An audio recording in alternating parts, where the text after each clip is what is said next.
Hello, hello, and welcome to another episode of the Awesome in Seattle podcast. This is your host, Christian Nossum with the Awesome Nossum Group at Wilson Realty, and today we have an awesome guest with us. But first, let me introduce my co-host. I'm Shannon Nossum. If you didn't see me because you were listening, I was doing a cute little thing our daughter does to welcome herself. So, yeah, we are so excited to have this guest today. We've been wanting her to come on for a while, and we are so stoked to talk to her. Yeah, and today we are talking all about building real relationships in real estate, which is kind of hard to find. There's a lot of fakeness going on. And then also how to find the right partners, how to raise capital ethically, and how to build trust that actually lasts. Yes, and our guest today knows a ton about that. She's a powerhouse investor, a flipper, a true connector in the Seattle market, and co-host of Real Estate at Work with me. Her name is Leka Devatha, and she is here with us today. Thanks, Leka. Oh my gosh, I am so excited to be here, you guys. Thank you so much for having me. I had to literally beg them to have me. And so here I am. Lies. We had to beg you. All right, so let's jump right in. So you've raised millions of dollars in capital. You've flipped few hundred homes. And you've built a huge presence in the real estate community, not even locally, but nationally and worldwide. She's so famous. She is. No. She was co-host of the Bigger Pockets conference.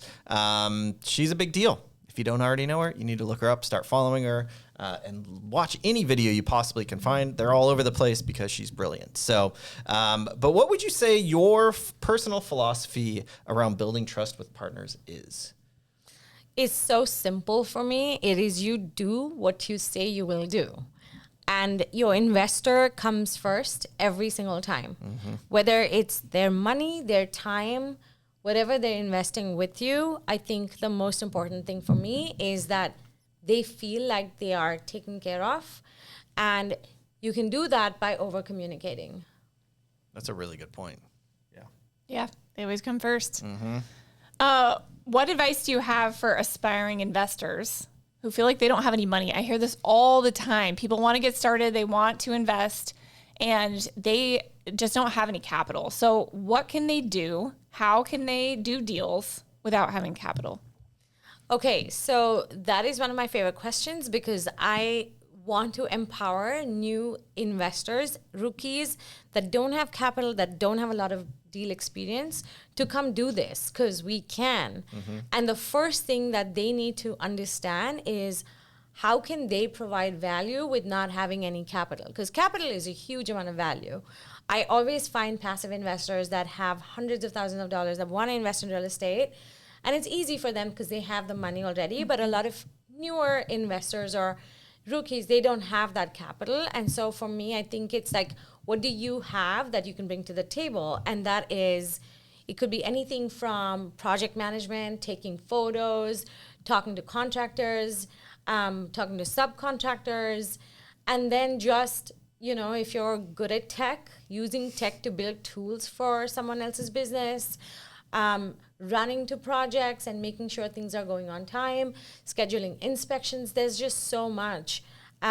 If they can't find an investor partner that is already doing a deal, then go find wholesalers, go door knock. There's so many resources. Just create content, content that is value add. There's so much information that is out there, but maybe it's not being delivered in the right format, and maybe if you can crack the code on that, then there's your niche. So I just think that now more than ever there's 100 different ways to make money in real estate and also gain experience by just providing value first. Yeah, I'll say this. You're so right. A lot of times investors, we just don't have time. Right. So someone that might not have money, maybe they have time. Yeah. They can share that time with us to take stuff off our plate, and that can really help big time with us. Yep. Like you said, going out to properties, doing all the legwork that we don't have the ability to do all the time. Exactly. So it's huge. It's huge. All right, so you host, like Shannon said, Real Estate at Work every single month, basically, in the Seattle area. Huge Seattle area networking investor meetup. You are also one of, if not the best connector that I have ever met. What are some of the things that you do to nurture these relationships before ever asking someone to be a partner or to invest with you? I think Real Estate at Work has just really proven to be an amazing platform because that is where hundreds of people come to connect every month. I started the meetup back in 2018. So for so many years, we've consistently done it. And then once I think I met you and Shannon, honestly, that was like the true partnership because you guys are so good at putting on an event that I can just focus on bringing on speakers and focus on that part and how to provide value. And then just doing that consistently, I'm able to come in front of people. And then also doing deals for 10 years in the same city, you get to meet a lot of people, connect with a lot of people, kind of weed out the good from the bad. And I'm a huge proponent of just giving space and stage to the good people in investing, whether that's vendors, lenders, escrow, title, contractors, wholesalers, flippers. Like I'm all about, I have worked with this person and my experience was stellar. And that's why my community needs to work with them. Or I have worked with this person has absolutely murdered something. Yeah. And so no one should work with them. Yeah, after a long time, you do have those experiences. And I've seen you have them. Sometimes Yeah. we've had them where you work with a GC or an architect or something, and it just does not Pan out. go well. And you do want to tell other people Yeah. what And to save avoid them, so they don't have the save them headache. from the headache. Yeah, for Absolutely. sure. exactly. Let's talk about partnerships. So whether it's a GC, a JV, or a money partner, how do you personally vet someone before working with them? What are the steps that you take? Yeah. So for me, referrals are a big thing. Got it. Makes sense. If it's a general contractor, my crazy tip, which works for me every time, is instead of going out and finding a general contractor that I've never worked with, I go out to my network and I ask my fellow investors or the subcontractors that I work with, amazing electricians, plumbers, mechanical people, who they like working with. Who is the GC that pays them on time, that shows up to work, and those are the people that I then go and hire. So just a ninja tip for anyone looking for a general contractor. In terms of investors, if it's a passive investor, honestly, it doesn't matter because they're just they're giving money. passive. Yeah. They understand, they've seen your paperwork, they understand that they're lending to you and there's stipulations. And so it doesn't really matter. Like I've never had an issue with an investor. And then general partnership, I feel like if it's someone that you have to interview. I am also a big believer that you meet the person a few times and that's when you kind of understand who this person is, what their goals are, does it align with you? And then you take that next step. But I also tell people, like if you're partnering with someone new, do one deal with them and make sure you go from the very beginning to the very end, because when you go full circle with someone, that's when things are hard is when the true partners emerge. Yeah. If your partners can actually come and provide strength in those hardships, then that's who you want to continue that relationship with. So like some of the general contractors I worked with, my main general contractor, I worked with him on we counted this that day, we worked on over 65 homes. Wow. What? Between my flips and then on the brokerage side, like getting things prepped for listing. We worked together in over 65 homes, and that takes a lot of trust and relationship in that bond. And so we both work hard towards that. Yeah. And during that time, I guarantee you had to solve a lot of very difficult problems. Correct. And that's when, again, you see the true colors really shine for someone. Exactly. Because that's when, when they're faced with a lot of hardship, they're going to Exactly. potentially shrink away or step up. Or step up. Like Exactly. when we ordered the food for Real Estate at Work on the Exactly. wrong day and we had no Thanks food. to someone. Whoops. That might have been whose me. fault? And we that? turned a negative into a major positive by ordering the best pizza in town. People loved the pizza. It was fine. But was great. Yeah. I mean, real estate deals have way more hardship than pizza. But Exactly. let me throw a rogue one at you though. So you do a lot of partnerships. Why do you're fully capable of doing deals on your own. Yeah. Why do you choose to do partnerships? I think it's more fun. A lot of time it's because someone new wants to partner with me, and I want to teach them through experience. So it's always fun to do those and empower new investors to come in, learn the process. And a lot of the people that I partner with are now doing super huge deals. Varun, a lot of people that just go off on their own and they like either do a flip or large development deals. So that's always exciting. And then in terms of investment, I think we work in a city where my average deal cost is $1 million. Yeah. And so with that comes holding costs, taxes, insurance, unforeseen rehab costs. And so I always make sure that I am not over leveraged in terms of like I have the capital for all the unforeseens and the holding costs, but then that down payment comes from another investor. And it's typically an investor that wants to learn on the process. Because as you know, I don't have like a teaching course or like any of that. The way I teach is bringing someone on and then like showing them through actually doing a deal. And so it's great for them to partner, make money, but also learn in the process. Yeah. And that's by far the best way to learn is just do it. Just do it. There's so many books you can read, so many videos you can watch, podcasts you can Yes. listen to. Until you actually take action, Right. you're not going to really learn it. No.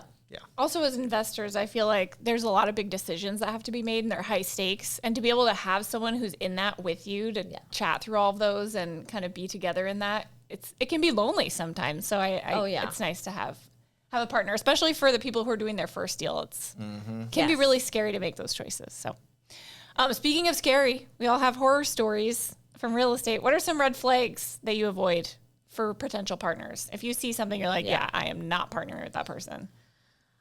Luckily, I haven't had, and knock on wood, like a bad investor partnership. Yeah. But I think it's like always things go wrong, right? When you buy a house to flip, it's not like buying new construction where you know there's a lot, your architect has a plan, you get the permits, and then you build to plan. This is you are literally opening up the walls and working within the confines of 4 walls. So a lot can go wrong. Everything from structural to sewer to roof to mold, like the possibilities that can go wrong are endless. Yeah. And so you always want to have a partner that understands that it's not going to be rosy. There's all these ups and downs, and doesn't penalize you for it. Someone that understands that there are things that can happen in a real estate transaction that are so out of our control. Like when COVID happened, or like, interest rates shot up, but it's no one's fault. Yeah. It's the general economy. So Just is what it is. it is what it is. Yeah. Yeah. So when you structure these partnerships, you find the right person. What's your go-to format? Do you like to create LLCs? Do you like to do JV agreements? And how do you split that equity? Does it matter how much money they put in or how much effort? How do you like to make those decisions? So when I partner with someone on a deal, it is truly that they are passive. They can come and do as many walkthroughs of the project as they want. They can, have some say on design, but it's mainly my choice, my GC, the way I run the project. So that I can show them how to do this because I've had tons of experience doing something, but also it's so that my GC doesn't get confused on who the boss is. And so they have one person that they take orders from and that's it. The way I structure these is I typically give my investors a promissory note, and they are sometimes on the deed, but mostly not. And then it's either debt or equity. If it's debt, it's a straight up interest rate that they get for the loan term. And the term is either a year to 18 months. Nothing shorter because, you can't predict real estate transactions. Yeah. But having said that, if something gets done in 6 months or 7 months, then they get their capital back, but there's no prepayment penalties. If we structure it through equity, it's a little bit more high risk because they don't get paid until I get paid. And so they do get more of the equity, maybe 15%, 20% of the deal based on how much money they put into the deal. So then, it's just, based on debt or equity that they get paid. Got it. That makes sense. Cool. Yeah. That's nice of you to share that, because I feel like a lot of people conceptualize like, oh, you can partner with people, but the logistics of doing that and how you actually structure things are the next step that I don't think a lot of people get to. They just think, hey, you and I should do a deal, and then they don't actually figure out what that looks like. Correct. Yeah. All right, let's talk about raising money, because this is the thing that, especially in a higher priced market like we have here in the Seattle area, a lot of times you need to have some money partners on the side. Right. I mean, we've definitely used them numerous times. You clearly have as well. When you're going to start a new project or a fund, what's your approach? How do you go about it? So typically I just, talk about a deal that I have on social media. And in all honesty, I already have like a line of investors wanting to partner with me. And it's more that I can't find the right deals to partner with them rather than not having enough capital partners. But I am very transparent on, hey, this is the deal. This is how much I'm buying it for. This is what the wholesale fee is. This is my rehab budget. I am quite tight on just how I underwrite the deal. I don't overshoot just to make the deal work. Because, we've all done that in the past. And the market was great and it worked out. But now more than ever, I just think it's important to underwrite deals effectively. And so that's what I show my investors. And if they're okay, getting a smaller profit margin just so that they can experience the deal, then great. And if it's a nice, juicy, fat deal, then I'm always offering equity partnerships, because that's when the investor can truly make money. I once made $65,000 for an investor that was just passive in 5 months. Wow. And they were my equity partners on a deal in Bothell, and I crushed it. Yeah. And so That's they awesome. got a huge payout at the end of it. Nice. So Wow. That's great. yeah. Wow. So what advice would you give to someone that is thinking about trying to raise some funds on their own? I would say just make sure that you have the experience behind it. You need to have a proven track record. This is super important for me, is that you have done deals consistently and have actually made a profit. And You would think that would be a given. It is definitely not a given. I've seen it. I have seen I've it a seen lot, it too. unfortunately, where people are doing deals, but they're not making any money. Or very minimal. Very, very minimal. It's Yeah. like, why are you doing this? Because even if things go really wrong, like my Ballard project and how my architect screwed me over, things got really wrong, Yeah. and I still made a massive profit. Yep.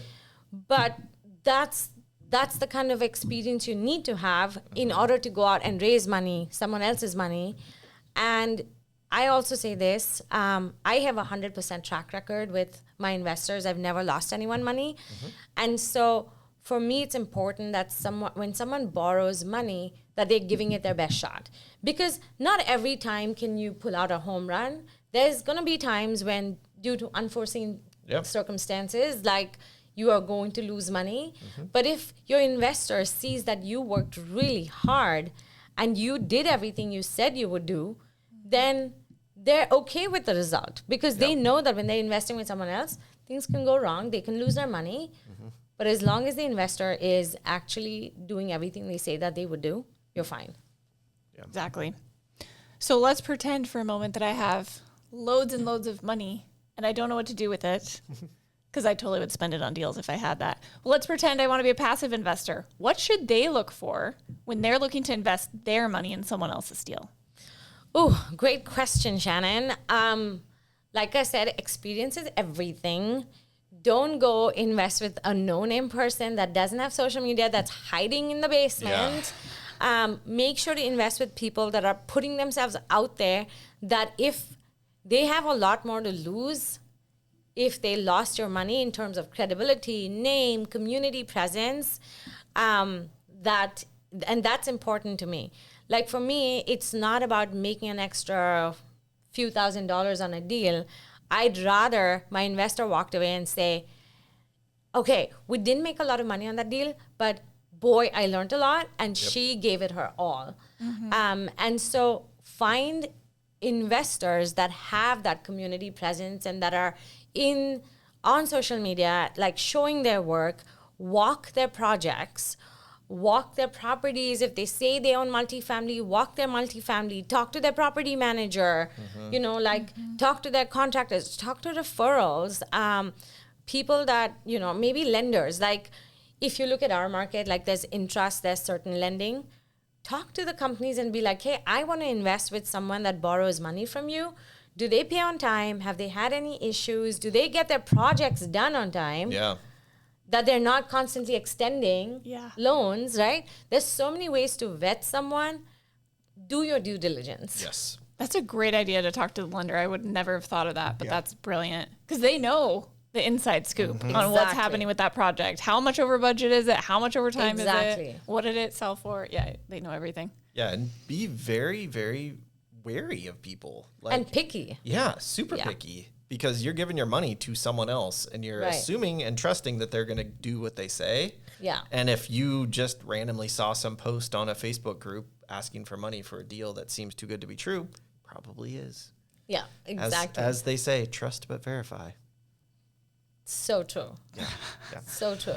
Okay, are you ready for a lightning round? Yes, sir. I was born for this. Quick answers. Watch, I'm gonna bomb it. Quick answers, supposedly only, could be long, but let's go quick. Okay. All right, Shannon, you go first. All right. Favorite book that changed your mindset? Atomic Habits. Christian loves that book. I do. Yeah. This is not going to be a quick one. What's the worst deal you ever did? Oh my God. I did a deal in North Carolina, my very first out-of-state flip, and I lost 150 grand on it. I've lost money on 3 deals in my life, and that was one of it. It was the worst deal ever. It spanned over 2 years. Jeez. And if it wasn't for my brother that was boots on the ground, I would have never seen the end of that project. But it is done. I lost the money and I moved on from it. And thank you for bringing it back up. You're welcome. Okay, one habit that's made the biggest difference in your success. Moving the needle constantly and every day. Love it. Okay, last one. If you could go back in time and give yourself some advice before you ever did your first flip, what would it be? Find a way to hold everything that I bought. Yeah. Wow, yeah. That would have been so good. I know. I mean, yeah. I wish we could still, I want to do that still. Yes. Yeah. Well, thank you, Leka. That was so incredible to just hear about how you structure your partnerships, giving us an inside scoop on how you do your deals. It's always fun to learn from you. You're such an incredible, especially just as a female investor. Yes. There's not a ton of us. Sorry, Christian. We appreciate you. But, Leka is a great mentor to me, especially to be able to look up to another female investor. So it's nice to see and hear about how you are able to be so successful. So thank you for sharing with thank us. you both for always being such a positive, you have the best outlook to life. And you guys are such, wonderful people to have in the community. And you're always so pleasant and happy. And everybody loves to be around you. And yes, this is I'm really excited that there's another strong woman in the community, but also having a great guy behind, I've seen him just go to bat for you or order food for real estate work, even though it was for the wrong day, but, just help out. So I really appreciate both of you, and you're the best things that happen to the meetup. So Thank you. You're welcome. Thank you. All right. So if you're listening and you were thinking about wanting to partner or raise funds, obviously rewind, take notes, but also if you're wanting to do something with Leka, you should definitely reach out. What's a good social media way or best way to reach out to you? You can find me on LinkedIn or Instagram. My handle is, or just find me by my first and last name. It's Leka Devatha. Yeah. All right. She has a big presence, so it won't be hard. You start typing Leka and it will just pop right up. So thank you so much, Leka, for joining us today on the Awesome in Seattle podcast. This was great. Unlike any episode we've done before. So thank you so much. And if you have not subscribed or started watching our videos on YouTube as well, which is also a really good way to watch this content, please do so. That's it. We'll see you in a couple weeks on another episode of the Awesome in Seattle podcast. See ya.